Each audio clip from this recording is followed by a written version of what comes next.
These are Nebraska corn farmers. They work in acres, not hours, harvesting the energy and climate solutions the world needs. We are proud to stand with you. The success of tomorrow's soy industry depends on the actions we take today. The future is here, and the time to move is now. Market Journal, Television for Agricultural Business Decisions, is a presentation of the University of Nebraska-Lincoln's Institute of Agriculture and Natural Resources, in partnership with the Nebraska Rural Radio Association.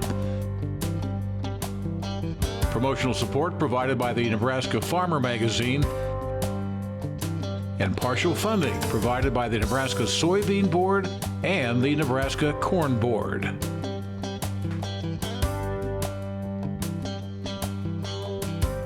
Hello everyone, I'm Alex Makovica, and thanks for joining us this week on Market Journal. Before we get to this week's show, we have a special announcement.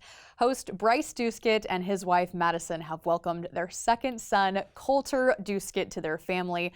We wish them very well as they transition into a family of four, and a big congratulations to the Doeschots. Let's get to this week's show now. As we keep trudging through the winter months, there's a lot happening in Washington, D.C.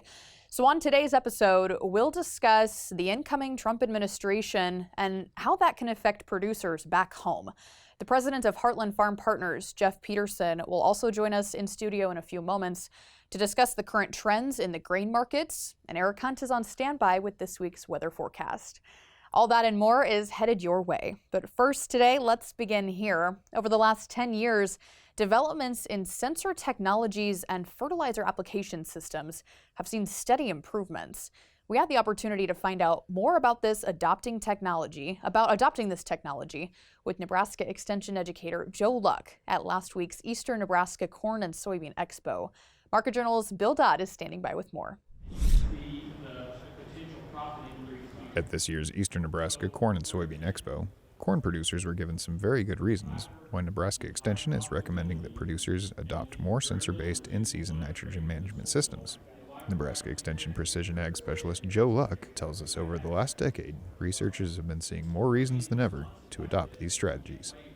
You know, we're out here today really talking about some of our new recommendations for nitrogen management and irrigated corn. A couple of the big takeaways is we believe that by using in-season management practices for nitrogen and thinking about after V8, particularly when we couple those with sensor-based technologies, so using the plants to tell us when we need to respond to nitrogen needs, we can make huge gains in terms of nitrogen use efficiency while maintaining profitability. We're really focused on the irrigated portion now because we know irrigation gives us an opportunity to respond to that main factor of crop need in terms of water. We also know that we have a good handle on what crop uptake looks like in terms of nitrogen in the corn plant. So we also have this knowledge that our highest nitrate levels in the groundwater are also corresponding to irrigated acres.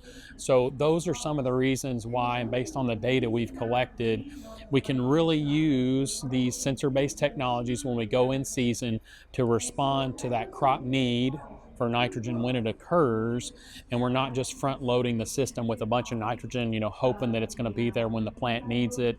And again, we've seen using these techniques just really, really impressive nitrogen use efficiency factors, coupled with no significant changes in yield, and really finally leaving very minimal amounts of residual nitrate in the root zone that's going to be less susceptible to those losses over the winter and early spring. Moving to adopt sensor-based nitrogen management systems will ultimately save producers time and money. Furthermore, this technology could help end and possibly lower nitrate level leaching in our state's groundwater. Nitrogen management, really coupled with water management, are the two main drivers. We've got a lot of places in Nebraska with really high well water nitrates, and again, it's a combination of a past and decades possibly of water management, maybe overwatering, and then overuse of nitrogen.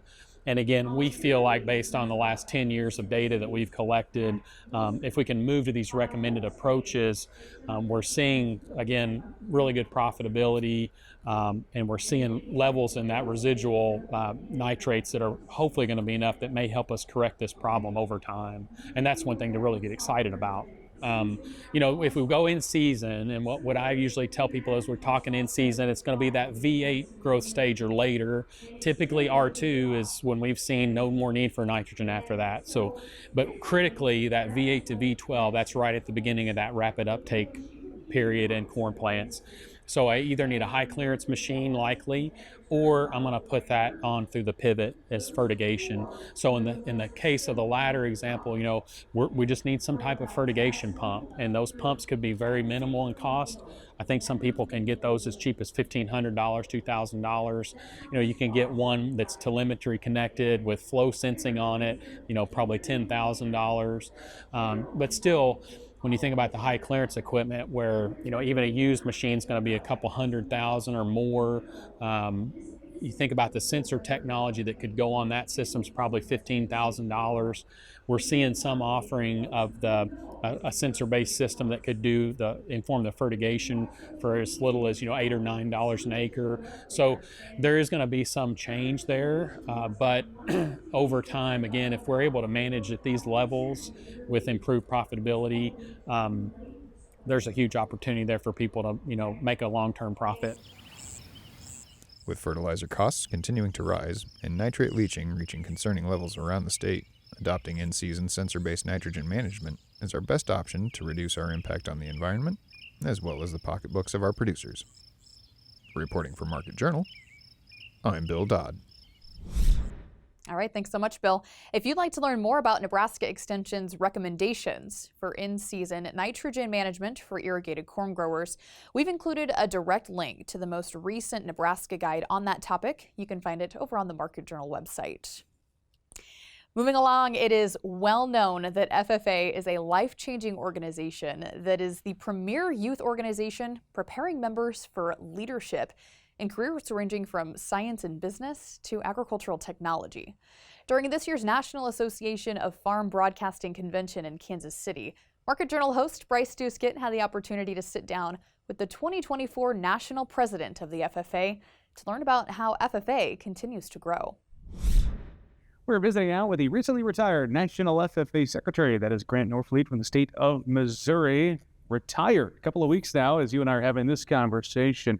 How did the National FFA Convention go for you and your teammates? It was wonderful. What, a cool ending to an amazing year and a culmination of a year of serving as National FFA Officer.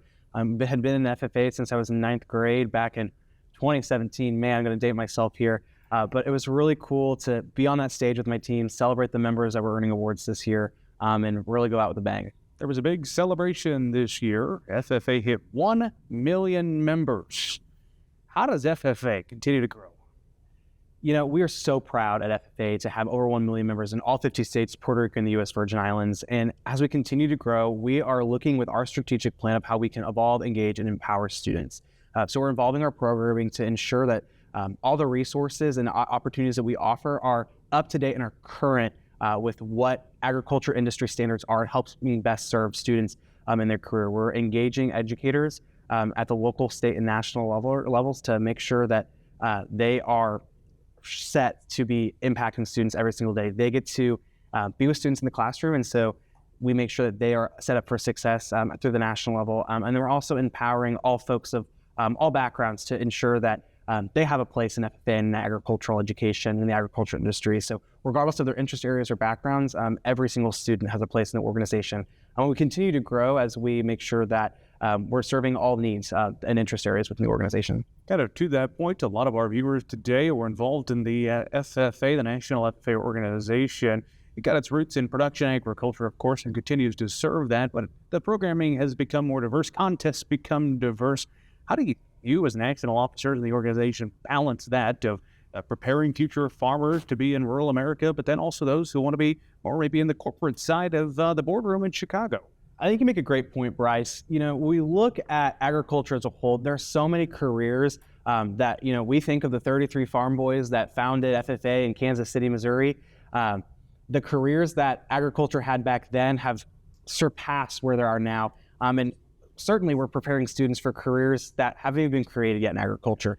So it is really important to the National FFA organization that we still have our roots remaining in production agriculture, preparing students that want to have interest in those areas, but also ensuring that we're making room for all students that may not have direct ties to production agriculture. And so that still shows them that there's a place in agriculture for them, and finding ways to get them involved, whether that is marketing, communications, sales, agri-science research.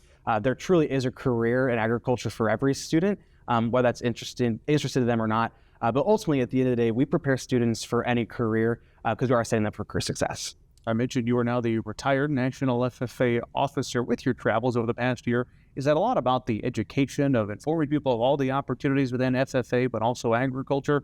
Is it igniting their passion, or is, I suppose, all of the above? What's the role of the officers? Sure. So a national officer, they have a lot of hats that they wear, but primarily they do about 3 different things. One, we serve on the National FFA Board of Directors, so helping bring the student voice. So me and my 6 teammates this year represented this million students we had on the National FFA Board of Directors, ensuring that the policies that we were implementing best represented the needs of our students. Secondly, we travel the country to visit with students in the local classroom at state FFA convention, and that is to empower students, engage with them. Teach some leadership skills as well with some of the leadership workshops we have, provide motivational, inspirational keynotes at state conventions. But at the end of the day, it's really truly to get to know students one-on-one and empower them to show that they do have value and worth in the organization. And then finally, we serve as the connector between our corporate partners. We travel with the National FFA Foundation and visit those corporate partners who help support the National FFA organization, provide the student perspective to where their dollars are going, but also help share the impacts that the organization is having on students through support like theirs. You can learn more about the FFA organization and how it can help shape the future of a student in your life at their website, ffa.org. It is that time of the show where we turn our attention over to the markets. No shortage of factors influencing trade this week. We were joined in studio by Heartland Farm Partners President Jeff Peterson to get his take on what producers need to be keeping their eyes on. Here's our conversation from Wednesday afternoon. Jeff, thanks so much for joining us. As we sit here on Wednesday afternoon, corn, soybeans, and wheat all closing double digits higher today. Tell us about the corn and soybean markets right now and what you make of the trade. What's interesting right now, Alex, is that this market's been, ever since we got out the January crop report, it's really been a readjustment. And the readjustment literally started everything was the tightening up of the stocks because we ended up bringing that yield down more than expected. And so the easiest way for us to always look at this market and say, hey, were we fairly valued or not, and what could the market do, is we take that ending stocks divided by total demand, and we come up with a 10.2% stocks to use ratio. And that 10.2% stocks ratio would suggest at this time that fair value for corn is probably in the $4.95 to $5 areas. Interesting enough, today, as we talk about on Wednesday, $4.97 is where we're closed. So we're coming into that area of fair value. Now, the balancing act, though, is that you've got the speculative traders that are long on the corn and the soybean side. They continue to want to buy this market. We've got uncertainty about weather in South America and the planting pace of the safrinha corn crop. And looming over all of this is the talk about tariffs. And that's really the whole situation we're kind of dealing with in the markets right now. Okay, let's dive into those factors. South American forecast has really played a role in this week's trade. What do you see right now? Yeah, that's an interesting one because we come into this time of year and what we're looking for is you'd really like to see some dry conditions happen in Mato Grosso, and that hasn't been the case. And as a matter of fact, the current forecast, according to the European model, actually has some wetter conditions coming again where they'll give already too much rain into an area that's had some extremely wet conditions. And then you go further south into the southeast part, get down into Paraná, Rio Grande do Sul, Santa Catarina. Those areas have actually been a little bit too dry, but the even drier conditions happen as you get on down into Argentina. Now, not all the major producing areas in Argentina are too dry. Cordoba, for instance, which produces about 30% of their production, it's probably okay, but you take Buenos Aires and Santa Fe, Entre Rios, those states have actually been, too dry overall, and there is additional dryness there. So as you look at that weather, The dryness is causing that crop to go ahead and tighten up on the corn and the soybean side in Argentina. The wetness isn't probably a real big factor on the soybean production side. Outside of there are some quality issues, but it's a bigger factor on that safrinha corn crop. And the big concern is in particular in Mato Grosso, where right now, if we look back, this is the slowest planting pace on the safrinha corn crop going all the way back to 2011. Now, there's a few other years where yields are similar, 2011, 16, and 2021. Those years were all late planted, got started late, and as a result of that, the yields came in much lower than is expected. Now, the big concern about that is everything we've talked about so far, we've actually got a tightening ending stocks, not only in the U.S., but also in the world. So those tightening stocks, what it's counting on is a big crop coming out of safrinha, and so far it isn't delivering. So we're going to have to watch that close. You also mentioned the talk about tariffs, trade relationships with other countries. Obviously a big conversation right now as the Trump administration comes into play. How concerned are corn and soybean markets right now? Are they reacting to that type of news? Yeah, that's a great question. And as we dig into that and sit back and look at it, this is something that's been talked about for a long time. A lot of people will say that, well, it's already factored in, but there's a few things that I want to kind of just hit on here that I think are important. The thing about it on the tariff side, I think we have to kind of differentiate here. The tariffs are not the end goal. The tariffs are really a tool to use to cause change. And I think the big uncertainty is, as you'll hear February 1st talked about, and in particular we'll hear 25% tariff on Canada, 25% tariff on Mexico, maybe a 10% tariff on China, but then also you have Jeff Peterson, the head of the Treasury, also saying, well, maybe we'll come out with a 2.5%. And a lot of people say, oh, do they not know what they're doing? Well, I think really what it is it really depends on how the other countries come to the table and respond. Because what we know in the previous administration, when Trump was as a president, ultimately he used tariffs and was willing to do it. The other thing that I think is important to realize and to see, look what happened with Colombia. Colombia, all of a sudden, we want to deport and take individuals back to their country that had come into our country illegally. And as a result of that, what ended up happening? Okay, we're going to put tariffs. You don't want to do that? They try to counter. All right, great. We'll go to 50%. Oh, Colombia goes, no, wait. Okay, now everything's fine. So I think what it proved is that, okay, Trump isn't just talking that he physically will talk about tariffs, he will do it. So as a result, it is a big deal to the market, but the market's very uncertain in regard to what's going to happen. So as a result, it trades the other items until it sees otherwise. Yeah. A lot of countries in play in that conversation, as there you definitely mentioned. is. Yeah. Well, Jeff, let's round it out with this for producers back home. All of this coming down to that grain marketing plan. What do producers need to be thinking about right now? Yeah, there's a lot of stuff to be thinking about right now. They need to make sure they understand where they are on their break-evens. In addition to that, they want to focus currently on what's their cash flow needs to get enough grain moved. But I think the biggest thing that we have right now, as these markets are moving higher, we do need to take advantage and make some old crop sales, rewarding this market that's going on. We also need to look to the new crop side, and then new crop, I think it's time that we should get started on sales also. Thanks, as always, to Jeff for his time and expertise. Next week, we'll have a special marketing report from the 2025 Cattle Industry Convention and NCBA Trade Show that'll take place in San Antonio, Texas. So if you have a question you'd like for us to ask, feel free to get in touch with us on social media or email, and we will pass those questions along. Andy Bishop, who operates his family's Fairfield Farms near Cox's Creek, Kentucky, is chair of the Cattlemen's Beef Board. He knows that producers have plenty of questions about the beef checkoff and how those dollars are being utilized. Bishop answers questions like, how are decisions made on how to utilize those funds? And what is the return on investment for each dollar spent through the checkoff? In a feature story in the January issue of Nebraska Farmer, you can hear more about that. Well, it is time once again to get a check on the weather in Nebraska with Market Journal Chief Meteorologist Eric Hunt.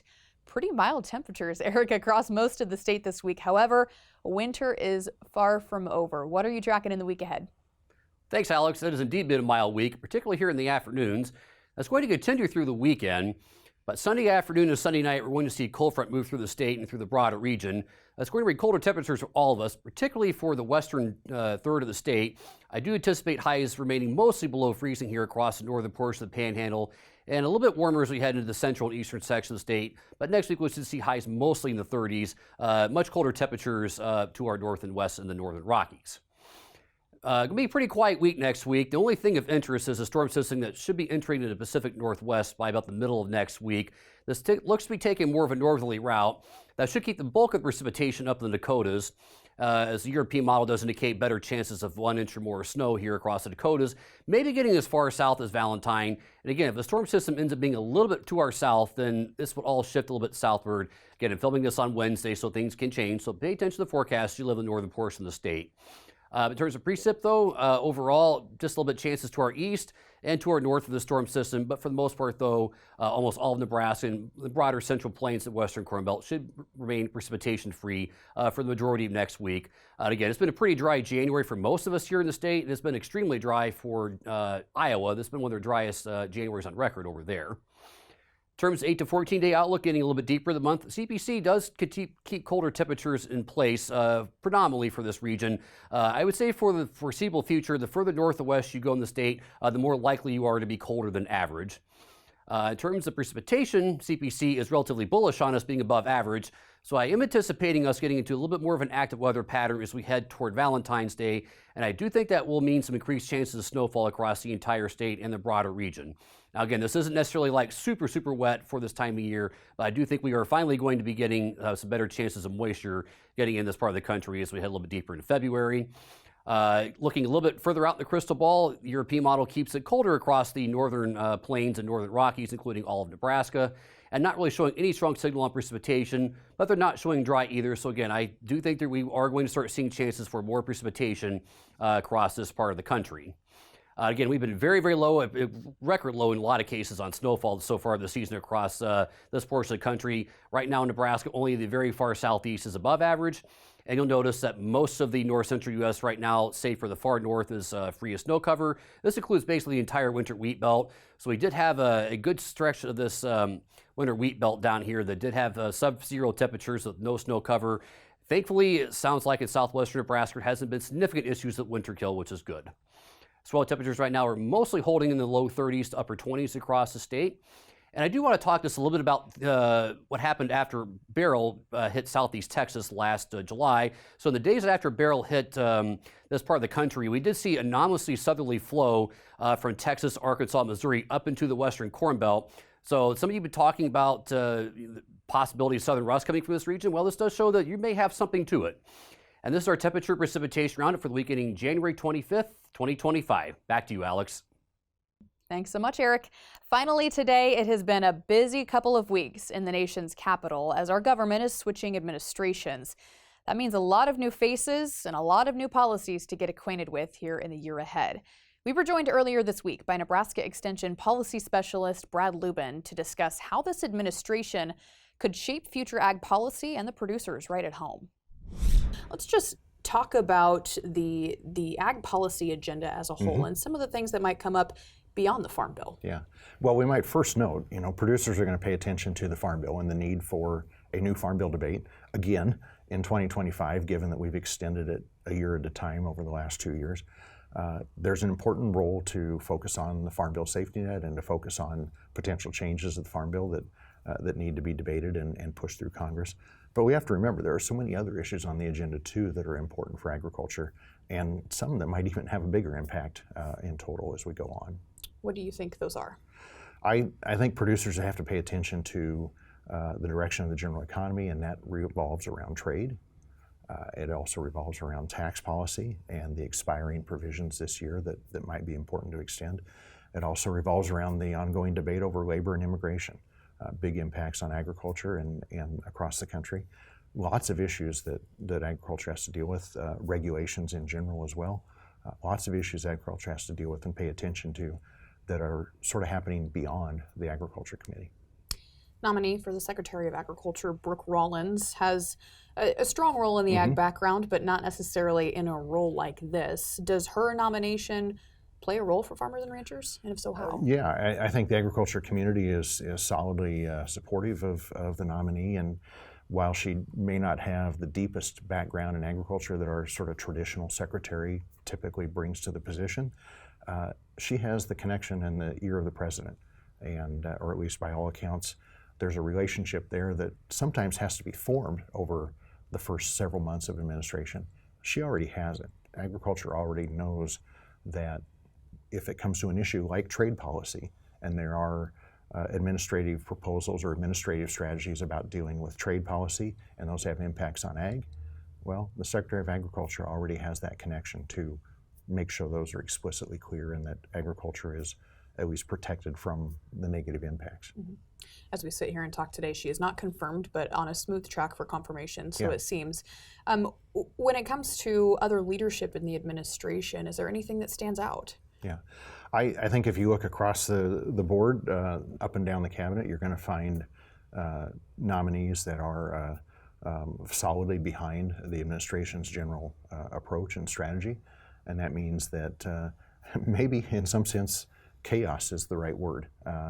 It's not the traditional status quo, keep policies moving kind of approach. Even the typical changes in priority that you might see from one administration to the next or one party control to the next. This looks like an administration, at least that promises coming in, that it's trying to shake things up. And in that sense, all the traditional policy that we think we understand, from agricultural policy and farm bills to trade policy, to environmental policy and energy policy and so forth, we could see major shocks this year based on what's being proposed and what's being pushed forward. Mm-hmm. We haven't even touched on executive orders, and there were a slew of them. Is there anything that sticks out when it comes to that? You know, I think the whole bunch of them is just a good example of this administration will move. We'll figure out later whether it exactly works the way that it's intended or whether it's all holds constitutional muster. But the administration has priorities, and it's going to move. It sort of reinforces the idea of maybe management by chaos. The equilibrium is always going to be moving, and we're going to have to figure out how to adjust for it. And always thanks to Brad for stopping by and giving us his 2 cents on the topic. If you'd like to keep up with Brad's take on policy developments, you can stay up to date by visiting cap.unl.edu. That is going to do it for this week's show. If you missed a story or want to catch up on more, be sure to follow Market Journal on social media and join in on the conversation. I hope to see you right back here next week. Until then, I'm Alex Makovica. Have a great weekend. Thanks for joining. Join Market Journal online at marketjournal.unl.edu. You can also follow us on Twitter, Instagram, and Facebook. Promotional support is provided by the Nebraska Farmer Magazine. Market Journal is produced by the University of Nebraska-Lincoln's Institute of Agriculture and Natural Resources.